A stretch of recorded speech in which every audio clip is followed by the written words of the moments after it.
Hey, welcome back to Instant Value Handicapping. This is week 7. We're coming back to you after a successful week last week at Gulfstream Park.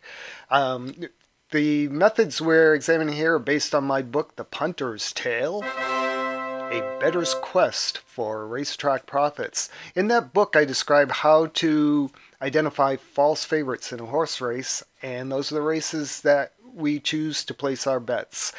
By the way, these videos are not to be considered investment advice. They are for entertainment purposes only. Last week, there were 2 false favorites I noted at Gulfstream Park. Both of them lost, so that's good. Even better is one of our selections in those 2 races. One paid $13.40 to win. So that brings our ROI back up close to even. We were down for a while. The really good news is our false favorite identifications have worked 80% of the time. So we're betting into races where the favorite beats us only 20% of the time instead of the usual 36% or so. So we're rolling good right now. We were going to move on to Santa Anita this week. I looked through the card. There are no favorites there weak enough to bet against. So we're going back to Gulfstream Park here for week 7. Try to keep this train rolling. Runners away. Decided he'll have some shout. I say in the out. The first race we're going to talk about is the first race at Gulfstream Park. It's 1 mile on the turf. It's maiden special weights for 3-year-old fillies. The 3 horses we'll look at are the morning line favorite, which is Caramel Swirl at 5-2. Navizian Sunrise at 4-1 we'll talk about also, and the 20-1 long shot Scarlet Lace. The favorite here at 5-2 is Caramel Swirl. The reason I say this horse is a false favorite, she's run second 3 times in a row. She's a well-bred horse from a high-quality barn. It's a William Mott trained horse.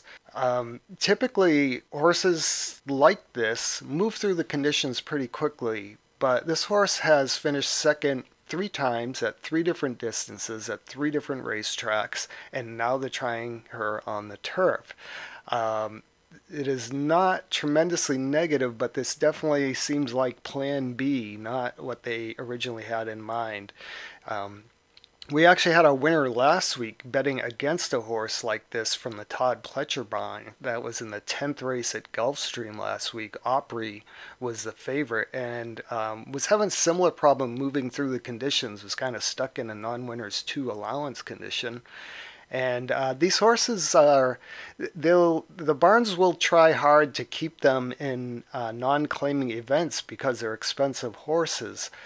But as the losses pile up, soon the reality sets in that they're going to have to go into a claiming race or to a smaller circuit to get that win. So that's why we're betting against Caramel Swirl here. I'm going to start with the 20-1 long shot Scarlet Lace, who's had only 1 start. In fact, both the horses we'll look at as possible upsetters have only had 1 race. So they're not proven failures. They're horses who just came out, did not win on the first try, but still have a lot of potential. So Scarlet Lace had a weird trip, started wide in post 11 at a mile, looked like maybe blew the start and was rushed and then kind of flattened out. Brian Lynch is an underrated trainer from Woodbine, and he's had some success at Gulfstream. Paco Lopez is solid 17% jockey on the turf, and 20-1, it's pretty enticing. The other horse we are going to take a shot with is Navizian Sunrise. He's out of the Chad Brown barn, very expensive, well-bred horse. And he's had 1 try. It was on the dirt as a 2-year-old. That was probably just to get the horse acclimated to the racetrack. He comes back here. Chad Brown's a solid 29% with horses away 90 days or more.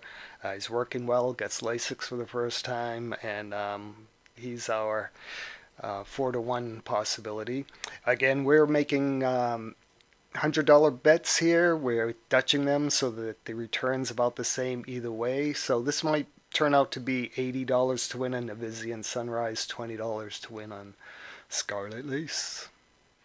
All right, the next race up is the fifth race. And here we go to the low rent district. We go from the high rent district in the first to the low rent district in the fifth. It's a claiming event, $12,500 claimer at a mile on the dirt. The three horses here we'll talk about: a Lavy 5-2, Subsidiary 7-2, and Dana Grace 3-1. The false favorite here is Lavy at 5-2. This horse took a jump up from the 12,000 level into a non-claiming event and didn't do so well. Lost about 7 lengths late, which is what kind of qualifies him for one of my false favorite categories that I outline in the punter's tale. The return to claiming event would be positive if he was returning to the appropriate level, but he's never won above the $6,000 level, at least not recently. So for him to return to the $12,000 level, probably not the best spot for him. We're going to go with the second and third choices on the morning line. Both of these horses have sharp form. Subsidiary comes off a win, moves up a couple notches, but has won at this level or higher before in the recent past.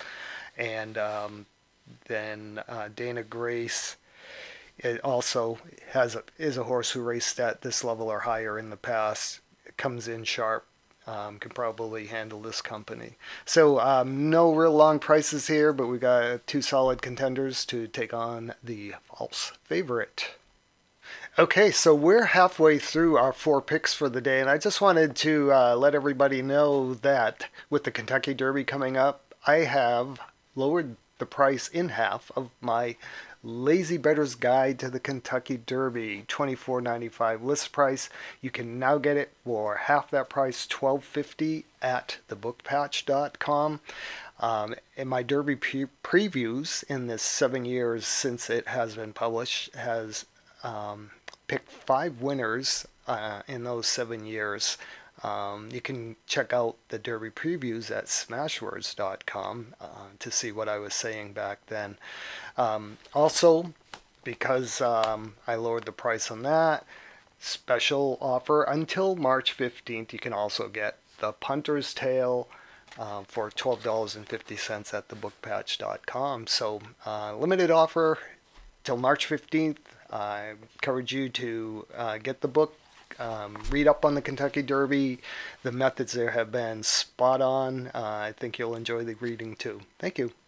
All right, and we're going to take our third shot against favorites on Saturday, March 6th at Gulfstream Park in the 6th race.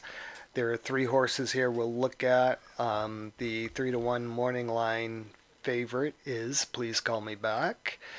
Then we're going to look at Emoji Guy, 10-1, and it pains me to say this name, but the other alternative bet we have here is Seize the Hay. Very bad pun, but his sire is Carpe Diem, so I guess that's kind of funny. Anyhow, the favorite is Please Call Me Back. He was claimed a few races ago for $50,000. Now, without winning, has been dropped to the $20,000 level.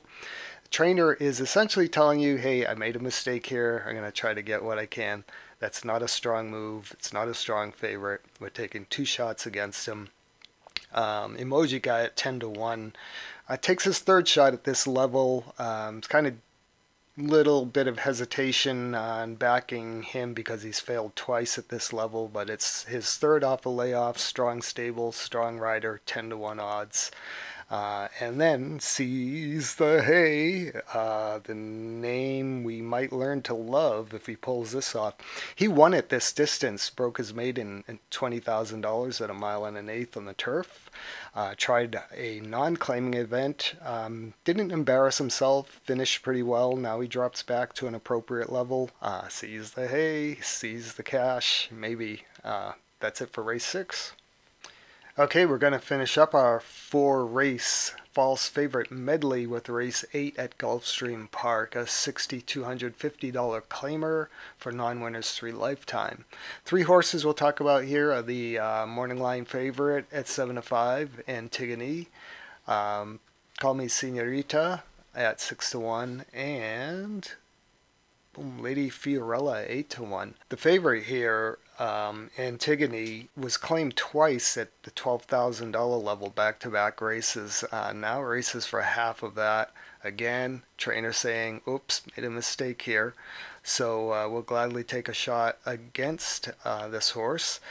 The 2 horses we've chosen, both of them come off of wins at the non-winners 2 level at 62.50, so it makes sense that they're moving up to the non-winners 3 level here. Both of them sharp, coming off wins, decent odds, 6 to 1, 8 to 1. Let's get it done. So that's 4 shots we have at winning at Gulfstream Park. Try to keep that winning streak alive from last week. Thank you for watching. Please hit like or subscribe. Add a comment if you're looking at the races too and have an opinion. Thank you for watching, and join us for week 8 next week. Thank you.